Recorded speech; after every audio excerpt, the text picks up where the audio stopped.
Жоғарғы сот карантиндік талаптарға сәйкес сот процесіне қатысушылардың сотқа келуін барынша азайтуға бағытталған шараларды жүзеге асырды. Соттар істерді онлайн режимде қарауда. Жоғарғы соттың сайтында сот қызметтеріне қол жеткізудің бірыңғай терезесі сот кабинеті жұмыс істеуде.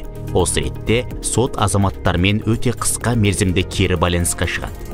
Талап арыздардың 92%-дан астамы сотқа электронды түрде түсуде. Барлық 390 сот бейне байланыс және мобильді бейне байланыс жүйелерімен жабдықталған. 237 мобильді бейне байланыс сервері сот төрелігін қашықтан жүзеге асыруға мүмкіндік береді. Бұл күндері сот істерінің 90%-ы бейне байланыс көмегімен жүзеге асуда. Сәуір айының соңына дейін бұл көрсеткіш 100%-ға жетеді деп жоспарлануда. Соттар қашықтан сот отырысына қатысушылардың әрбірінің сотта тыңдалу бойынша конституциялық құқығын қамтамасыз етеді. Онлайн процестер аудио бейне жазбаға тіркеліп, сот отырысының электронды хаттамасы жүргізіледі. Онлайн сот отырысына қатысу үшін сізге гаджет пен ұялы байланыс қана қажет. Ол үшін сот кабинеті сервисіне өтініш беру жеткілікті. Артынша сізге сотпен бейне байланысқа шығу уақыты хабарланады.